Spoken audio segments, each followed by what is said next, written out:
Donc merci beaucoup, chers partenaires de la presse. Nous allons commencer par vous lire le texte liminaire. Donc la convergence des jeunesses républicaines, la COJER, suit avec beaucoup d'attention les événements malheureux faisant suite au verdict du procès Adji Sarr Ousmane Sonko du 1er juin 2023. Le dirigeant de PASTEF a été condamné à 2 ans de prison ferme. Le juge, dans son indépendance et son impartialité, a qualifié les visites nocturnes répétées de Ousmane Sonko dans ce lieu malfamé, Sweet Beauté, qui ne renvoie à rien de thérapeutique, et ses agissements sexuels barbares et contre nature, d'actes de perversion et de débauche entretenus sur une jeune personne de moins de 21 ans. Quand on fréquente si assidûment un lupanar et que par son influence sur une personne ayant un âge protégé par nos lois, on pratique avec elle des obscénités réprouvées par la morale, la religion et la loi, on doit répondre de ses responsabilités. À la place d'un acte de dignité, M. Ousmane Sonko a choisi de comploter avec ses soutiens pour tenter par tous les moyens de se dérober à ses responsabilités. S'abritant derrière les jeunes, encore eux, qu'il envoie se sacrifier pour sa carrière politique, il compte, comme il le dit, en faire mourir le maximum pour espérer installer un chaos qui lui profiterait. Son coup, ourdi et préparé, visait à faire tuer le maximum de jeunes pour que ce torrent de sang lui serve de tapis rouge sur lequel il marcherait vers le palais de la République. La COJER s'incline pieusement devant la mémoire des Sénégalais ayant perdu la vie durant les manifestations et présente ses condoléances émues aux familles éplorées. Ce procès qui devait rester du domaine strictement privé, car concernant 2 citoyens sénégalais, a été déplacé sur d'autres terrains par une opposition qui a comme ligne politique la radicalité, la promotion d'actions subversives, la guérilla et la déstabilisation de la République. Pour un homme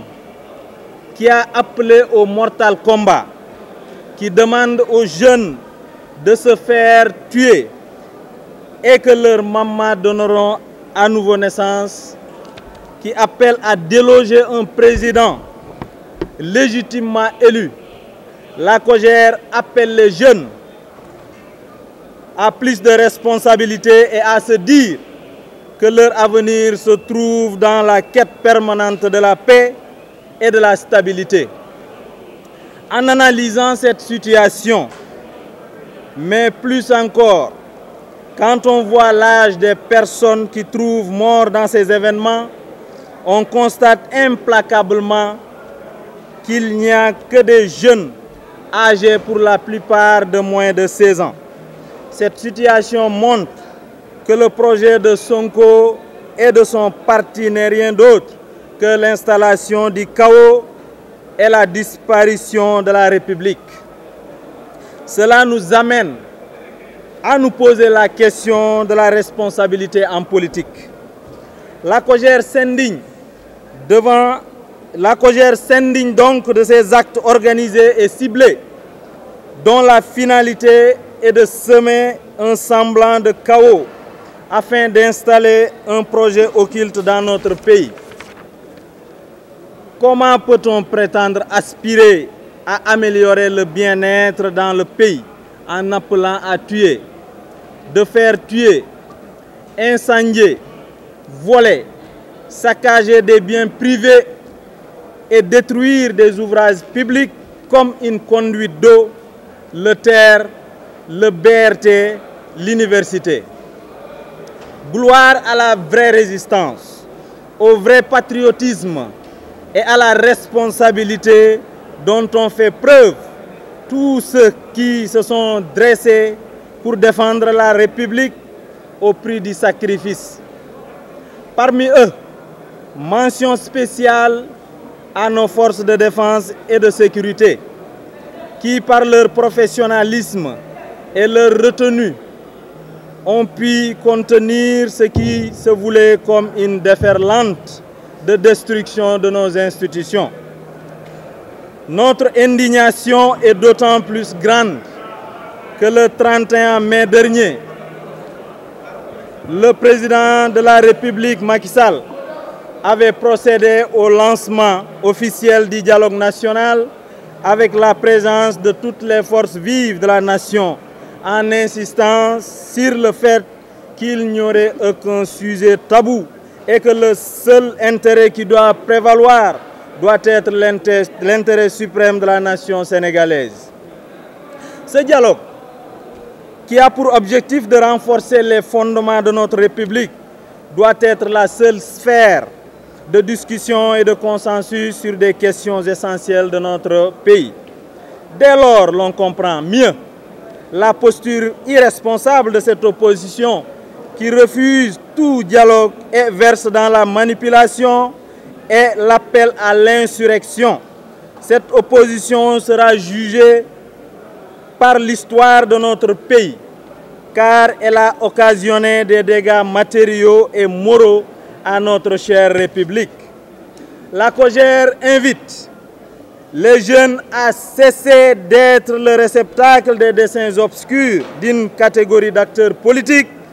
et de groupes de pression tapis dans l'ombre et dont la seule volonté est de mener notre pays vers des lendemains incertains à l'image de certains pays. La convergence des jeunesses républicaines, la COJER, appelle les jeunes épris de paix à travers tout le pays à faire véhiculer des messages de paix et de veiller à ce que les actions de pillage dans les quartiers puissent cesser afin de faciliter le retour rapide au calme et à la paix. Vive le Sénégal, vive la COJER. Donc mbokk yi te ñëpp xam nañ ni Sweet Beauté du pour faju, Sweet Beauté pour leneen la. Donc sénégalais yi lañ leen di bàyyee ñu xool yi nga xamante ne mooy contradiction yu Ousmane Sonko di dajale nuit et jour. Liñ ci toppal mooy wax nañ ne liñ ko toppee dafa grave. Bu leen fàtte ne mauvaise mœurs lañ ko toppee. Mauvaise mœurs nag des actes sexuels commis sur une fille qui n'est pas mature. Donc loolu suñu loi ak suñu règlement wu réew daf ko tere daf koy bañ.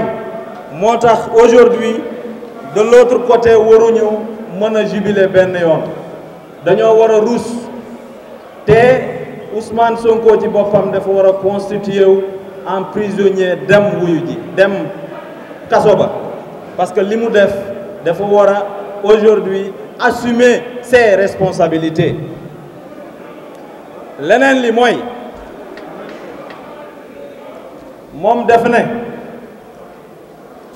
képp koo xamante ne dee na ci mbir mi wala dee gi bu bare loolu pression la ci sénégalais yi, pression la ci nguur gi fi nekk.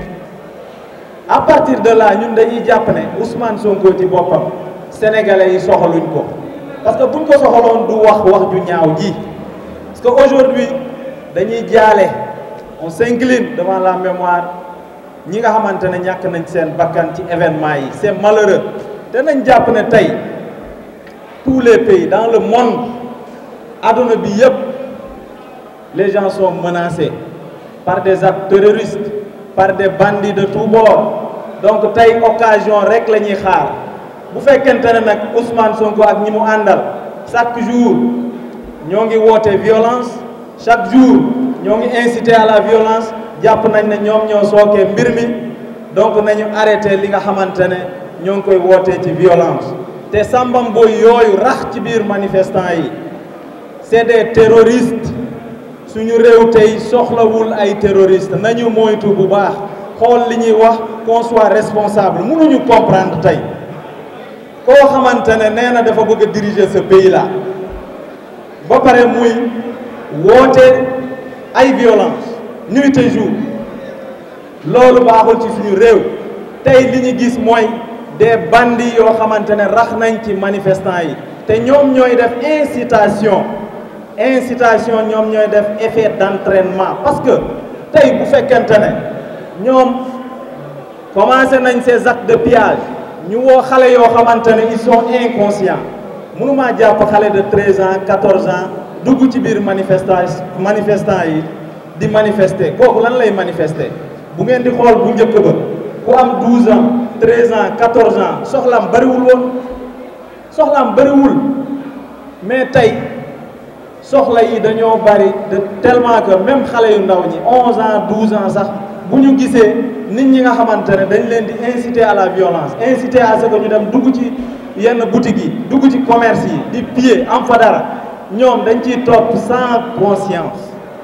ils sont inconscients donc nañu téye suñuy ndaw nañu téye suñuy gone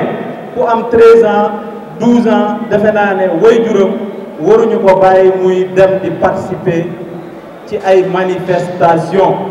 il ne faut pas que les parents démissionnent nañu téye xale yi xam ne lii nii du ñoom mais dafa am ñeneeni samba booy yu dugg ci mbir mi dafa rax loolu nañ ko moytu bu baax a baax c'est des forces obscures gis ngeen démb la police nationale def nañ benn conférence de presse wax nañ effectivement lépp li ñu gis ci manifestation yi du manifestation yoo xamante ne ñun Sénégal yooyu manifestation lañ ñu xamee woon képp ku kontaanul bari na ay moyens pacifiques yoo xam ne mën nga ko utiliser pour wone sa mécontentement mais léegi li ñuy gis mooy de la violence mooy li nga xamante ne day yàqal ay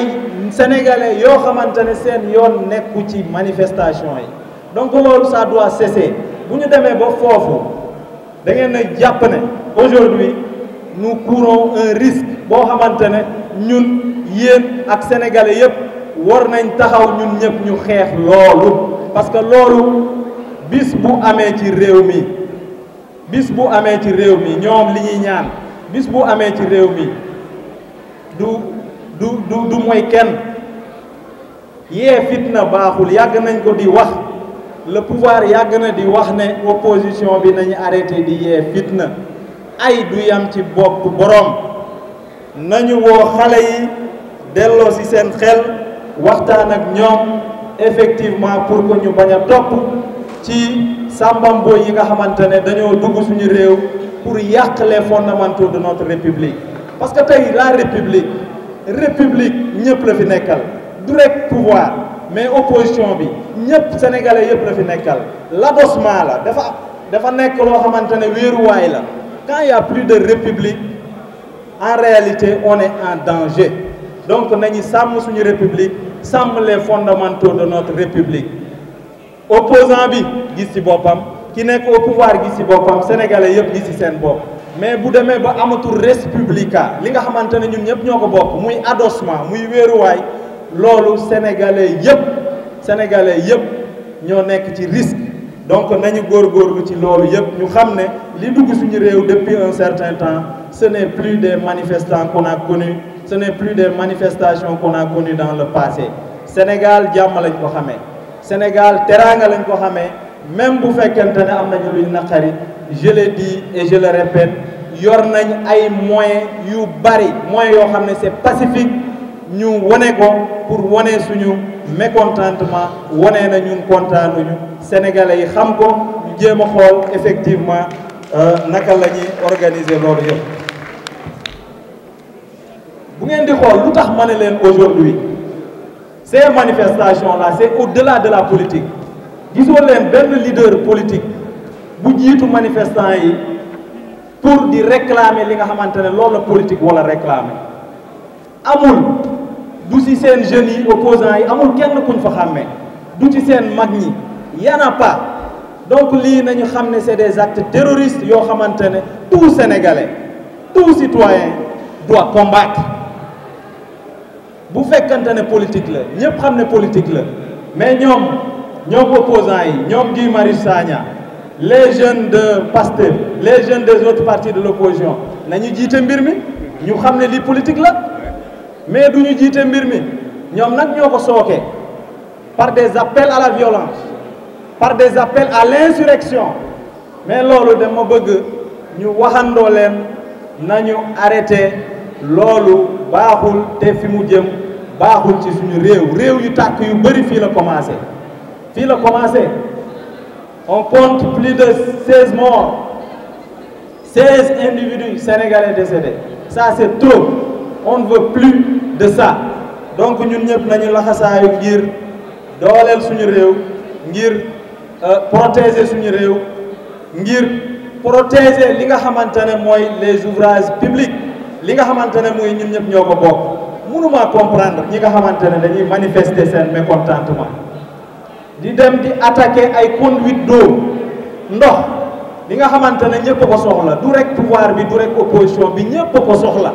ñu dem di ko attaquer buñ ko attaquer woon tey amaana conférence de presse bi du am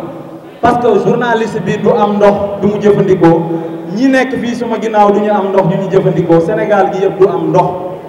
donc lii c'est des actes de banditisme notoire on doit les combattre leneen li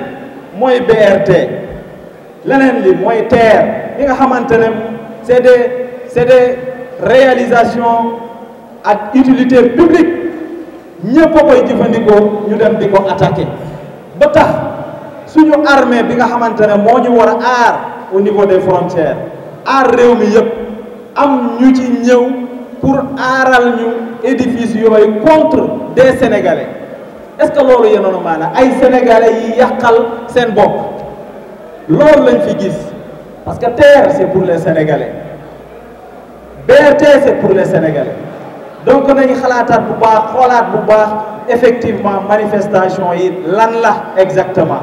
police bi wax na on a compris on a vu des gens yoo xamante ne ngànnaay la ñu yor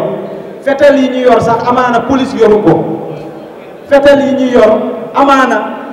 feneen la jógee Sénégal xamuñu woon loolu ñu leen di gis nii en direct ñuy tirer donc ñun ñëpp ci risque la nekk muy journaliste bi muy étudiant bi parce que ce qui s'est passé à l'université ñëpp xam nañ ne du étudiant yi ñëpp xam nañ ne ay sambamboy la ay bandi yoo xamante ne ils ont préparé leur descente à l'université ñu taal dem bay taal CESTI ana lu ci yoonu CESTI ana lu ci yoonu campus pédagogique ana lu ci yoonu campus même social mais li ñu gis Sénégalais yi nañu xoolaat bu baax te loolu yëpp dara waralu ko lu dul dafa am ci Sénégal ñoo xamante ne ay opposants lañ xooluñu république xooluñu intérêt général li ñuy xool mooy seen intérêt bopp ñoom képp te li indi problème bi yëpp bi ñuy dem di defi ces actes là tàgguwuñu kenn ñoom ñoo defal seen bopp ak seen coobare bopp lii yëpp am ci donc il faut savoir dire non à ces gens qui veulent détruire le Sénégal parce que jàpp naa ne lii destruction du Sénégal là donc nous disons non à ces opposants qui veulent détruire le Sénégal salfaañe les fondamentaux de notre République loolu ñun ñëpp ñoo ko war a bokk xeex incha allah pour que li nga xamante ne jot na fee am mu bañ fee amati leneen li ma bëgg a woote mooy jeunes yëpp maa ngi leen di woo ñu dem def des actes citoyens dans les quartiers dans les communes dans les départements ñu dem nettoyer li nga xamante ne ñoom jot nañ koo tilimal fépp ci biir Dakar ak ci biir Sénégal ñoom ci yàq lañ nekk ñun la jeunesse consciente nañu nekk ci defar suñu réew du rek les jeunes politiques mais la société civile tous les citoyens sénégalais nañu wàcc defar suñu réew nettoyer li nga xamante ne sàmbam booy yooyu bandi yooyu def nañ ko suñu réew tilimal suñu réew yàqate suñu réew salfaañe li nga xamante ne moo nekk suñu réew ci lu baax. Donc maa ngi lancer un appel à tous les jeunes de descendre dans les rues et de nettoyer toutes les grandes artères de Dakar et environ.